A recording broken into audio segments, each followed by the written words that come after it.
क्या आप जानते हैं कि रूस दुनिया के 11 टाइम जोन में फैला हुआ है? जी हाँ, ये विशाल देश वाइकिंग्स से लेकर जार और सोवियत नेताओं तक एक कमाल के इतिहास का गवाह रहा है। तो आज आइए इस जटिल नक्शे को परत दर परत खोलते हैं।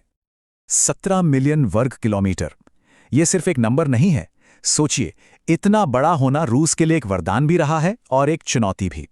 एक तरफ तो इसे बेहिसाब संसाधन मिले, पर दूसरी तरफ इस पर कब्जा करना और शासन करना हमेशा मुश्किल रहा। सच तो यह है कि यही भूगोल इसकी पूरी कहानी की चाबी है। अपने इस सफर को हम 5 खास हिस्सों में देखेंगे। कीवन रूस की जड़ों से शुरू करके जार के उदय, फिर शक्तिशाली रूसी साम्राज्य, 20वीं सदी के सोवियत प्रयोग और आखिर में आज के आधुनिक रूसी संघ तक पहुंचेंगे। तो चलिए शुरू करते हैं। तो चलिए समय में 1000 साल से भी ज्यादा पीछे चलते हैं, उस दौर में जब रूस का ख्याल बस पनप ही रहा था। ये सब शुरू हुआ पूर्वी स्लाव जनजातियों और वाइकिंग व्यापारियों के मेल से। देखिए, रूस की नींव कुछ बड़े ही अहम पलों में रखी गई। वाइकिंग्स ने आकर बिखरी हुई जमीनों को जोड़ा, फिर राजकुमार व्लादिमीर ने रूढ़िवादी ईसाई धर्म को अपनाया, जिसने देश की पहचान को हमेशा के लिए बदल दिया, और फिर यारोस्लाव द वाइज ने पहला कानून बनाया। यही वो बुनियाद थी जिस पर रूस खड़ा हुआ। उस जमाने में कीव सिर्फ एक राजधानी नहीं था। अरे वो तो पूर्वी यूरोप का दिल था, एक फलता फूलता शहर जहां से कॉन्स्टेंटिनोपल तक व्यापार होता था। मतलब संस्कृति, धर्म और ताकत का एक बड़ा सेंटर, जिसका असर पूरे इलाके में महसूस किया जाता था। लेकिन कीव का वो सुनहरा दौर हमेशा के लिए नहीं था। पूरब से एक ऐसा तूफान आ रहा था जो सब कुछ बदलने वाला था। अब कहानी मंगोल आक्रमण और एक नए पावर सेंटर मॉस्को के उदय की तरफ मुड़ती है। तो हुआ ये कि मंगोलों के लगभग 250 साल के राज के बाद धीरे धीरे पासा पलटने लगा।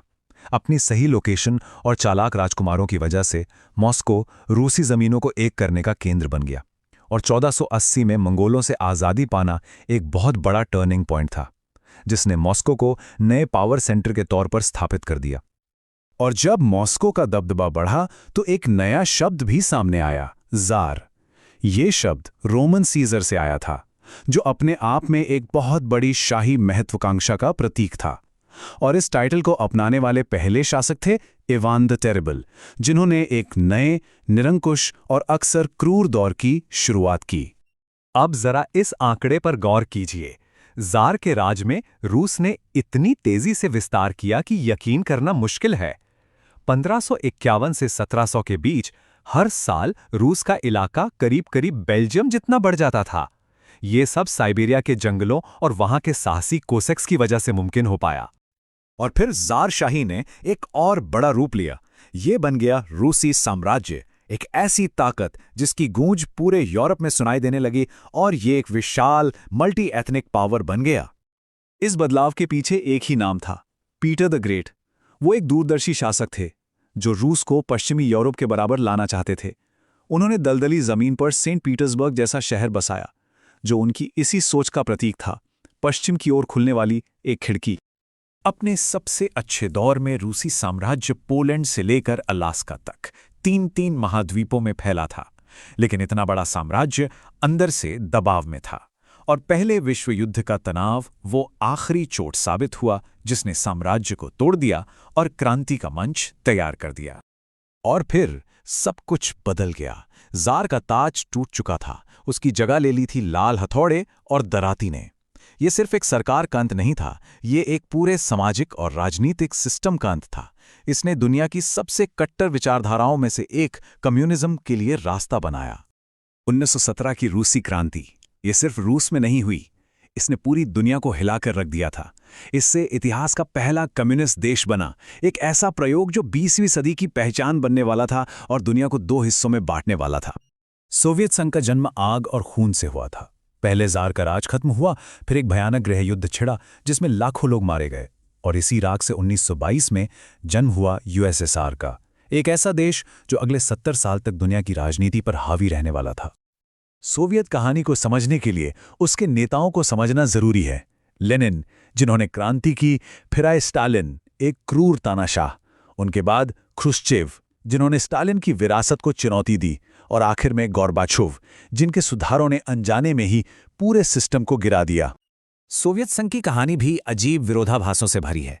एक तरफ तो इन्होंने नाजी जर्मनी को हराना में अहम भूमिका निभाई और पहले इंसान को अंतरिक्ष में भेजा। दूसरी तरफ ये एक दमनकारी शासन था जो शीत युद्ध के केंद्र में था। इसका शांति से खत्म हो जाना 20वीं सदी की सबसे बड़ी घटनाओं में से एक था जिसने दुनिया का नक्शा ही बदल दिया।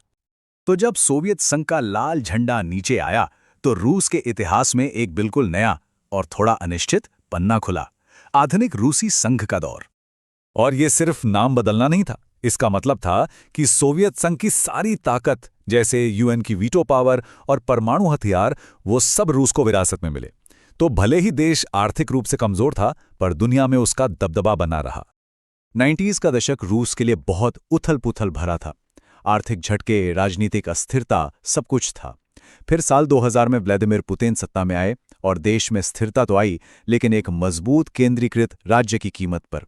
और हाल के सालों में रूस बड़े अंतर्राष्ट्रीय संघर्षों में शामिल रहा है। 2022 के हमले के बाद जो हुआ वो सब जानते हैं। रूस पर बहुत सारे अंतर्राष्ट्रीय प्रतिबंध लगे और वो दुनिया के कई मंचों से अलग थलग पड़ गया। ये एक तरह से शीत युद्ध के बाद के दौर का अंत है और वैश्विक राजनीति में एक नए टकराव वाले दौर की शुरुआत, जिसे रूस अपने राष्ट्रीय हितों की रक्षा के तौर पर देखता है। तो देखिए, हम कहां से चले थे, स्लाव कबीलों की जड़ों से, और आज के इस जटिल दौर तक आ पहुंचे हैं। रूस का इतिहास लगातार बदलने और खुद को फिर से खोजने की एक कहानी है। तो सवाल ये है कि इस 1000 साल के विस्तार, पतन और फिर से उठ खड़े होने के चक्र के बाद रूस का अगला अध्याय क्या होगा? एक बात तो पक्की है, रूस जो भी रास्ता चुनेगा उसका असर सिर्फ उस पर नहीं बल्कि पूरी दुनिया पर पड़ेगा।